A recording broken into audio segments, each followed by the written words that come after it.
আসসালামু আলাইকুম প্রিয় শিক্ষার্থীরা, সকলে কেমন আছো? আশা করি ভালো। আলহামদুলিল্লাহ, আমিও ভালো আছি।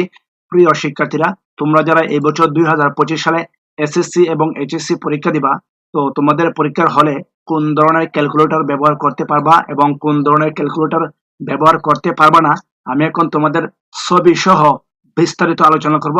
তোমরা ধৈর্য সহকারে ভিডিওটা দেখতে থাকো, তাহলে কিন্তু তোমাদের অনেক উপকার আসবে। প্রিয় শিক্ষার্থীরা, তোমরা যারা এই বছর 2025 সালে এসএসসি এবং এইচএসসি পরীক্ষা দিবা, তো তোমরা যদি যে ক্যালকুলেটর গুলো নিষিদ্ধ সেই ক্যালকুলেটর পরীক্ষার হলে নিয়ে যাও, তাহলে কিন্তু তোমাদের অনেক সমস্যা পোহাতে হবে। কাজে আমি এখন তোমাদেরকে দেখিয়ে দিব কোন ধরনের ক্যালকুলেটর গুলো ব্যবহার করতে পারবা না এবং কোন ধরনের ক্যালকুলেটর গুলো ব্যবহার করতে পারবা। তাহলে চলুন আমরা এখন মূল ভিডিওতে চলে যাই। এর আগে বলে রাখি, যারা এখন পর্যন্ত আমার এই চ্যানেলকে সাবস্ক্রাইব করেন নাই, আর দেরি না করে এক্ষুনি আমার এই চ্যানেলকে সাবস্ক্রাইব করে পাশে থাকা বেল বাটনটি ক্লিক করে দিবা পরবর্তী সকল আপডেট সবার আগে পাওয়ার জন্য। তাহলে আমরা এখন মূল ভিডিওতে চলে যাই। প্রিয় শিক্ষার্থীরা, দেখো আমি তোমাদের সুবিধার জন্য এখানে কিছু লিখে রেখেছি। দেখো, পরীক্ষার হলে সাধারণত প্রোগ্রামেবল ক্যালকুলেটর, গ্রাফিং ক্যালকুলেটর এবং ইন্টারনেট সংযুক্ত ক্যালকুলেটর ব্যবহার করার নিষিদ্ধ থাকে। তাহলে আমরা বুঝতে হবে কোন ধরনের ক্যালকুলেটর নিষিদ্ধ থাকে। প্রোগ্রামেবল ক্যালকুলেটর এবং গ্রাফিং ক্যালকুলেটর এবং ইন্টারনেট সংযুক্ত ক্যালকুলেটর। তাহলে প্রোগ্রামেবল ক্যালকুলেটর কি এবং গ্রাফিং ক্যালকুলেটর কি আমরা এখন দেখে নিই। সাধারণভাবে নিষিদ্ধ ক্যালকুলেটরের ধরন: প্রোগ্রামেবল ক্যালকুলেটর, যেগুলো কোড বা ফাংশন সংরক্ষণ করা যায়, যেমন ক্যাসিও এফএক্স 99 1EX বা TI 89, এগুলো হচ্ছে প্রোগ্রামেবল ক্যালকুলেটর। তারপর দেখো গ্রাফিং ক্যালকুলেটর, যেগুলোতে গ্রাফ আঁকার সুবিধা রয়েছে, যেমন TI 84 plus, Casio FX CG 50। তো এই ধরনের ক্যালকুলেটর পরীক্ষার হলে ব্যবহার করতে পারবা না।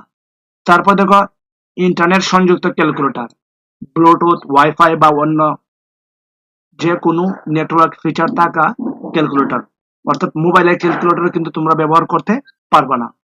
তারপর দেখো মোবাইল বা স্মার্ট ডিভাইসের মোবাইল মোবাইলের ক্যালকুলেটর অ্যাপ বা স্মার্ট ওয়াচের ক্যালকুলেটর ব্যবহার করা সম্পূর্ণ নিষেধ। তো তোমরা তো সাধারণত মোবাইল নিতে পারবা না বা মোবাইল নেওয়ার কোনো সুযোগ নাই, তো এগুলো তো তোমরা নিবে না, কিন্তু তোমরা ভুল করে এই দুই ধরনের ক্যালকুলেটর কিন্তু নিতে পারো পরীক্ষা হলে। তো আমি বলবো তোমরা এই দুই ধরনের ক্যালকুলেটর যেন পরীক্ষা হলে না নেও। তো এই দুই ধরনের ক্যালকুলেটর গুলো অবশ্যই তোমরা কেউ কিনবা না, যেহেতু পরীক্ষা হলে নিতে পারবা না। আমার আমার মতে তোমরা এই দুই ধরনের ক্যালকুলেটর কেনার কোনো প্রয়োজন নাই। তারপর এখন তোমাদেরকে আমরা ছবি দেখাচ্ছি যেগুলো কিনতে পারবা না। দেখো, প্রথম যে ক্যালকুলেটর কথা বলা হয়েছে, programmable calculator Casio FX 99 1EX বা 89।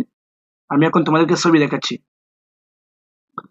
এইগুলো দেখো, ক্যাসিও এফএক্স 99 EX, এই ধরনের ক্যালকুলেটর গুলো তোমরা পরীক্ষা হলে নিতে পারবা না। তারপর দেখো গ্রাফিং ক্যালকুলেটর, যেগুলোতে গ্রাফ আঁকার সুবিধা রয়েছে, যেমন 8i84 plus, Casio FX CG 50। আমি এখন তোমাদেরকে ছবি দেখাচ্ছি। দেখো, ক্যালকুলেটর TI-84, এই ধরনের ক্যালকুলেটর তোমরা নিতে পারবে না। দেখো, প্রত্যেকটা ক্যালকুলেটর কিন্তু গ্রাফ আঁকার সুবিধা রয়েছে। এই দেখো, আমি তোমাদেরকে দেখাচ্ছি। এই দেখো, এই ধরনের ক্যালকুলেটর কিন্তু গ্রাফ আঁকার সুবিধা রয়েছে। কাজেই এই ধরনের ক্যালকুলেটর পরীক্ষার হলে নিতে পারবে না। তারপর দেখো মোবাইল বা স্মার্ট ডিভাইস, এটা তো তোমরা জানোই। মোবাইল এবং অনেক সময় স্মার্ট ওয়াচের মধ্যেও কিন্তু ক্যালকুলেটর থাকে, তা এগুলো তোমরা নিতে পারবে না। এখন অনুমোদিত ক্যালকুলেটর, যেগুলো তোমরা পরীক্ষা হলে নিতে পারবা: সাধারণ, বেসিক ও নন প্রোগ্রামেবল ক্যালকুলেটর, যেমন Casio FX 82 ms, Casio FX 100 ms। তো আমি এখন তোমাদেরকে এগুলো ছবি দেখাচ্ছি।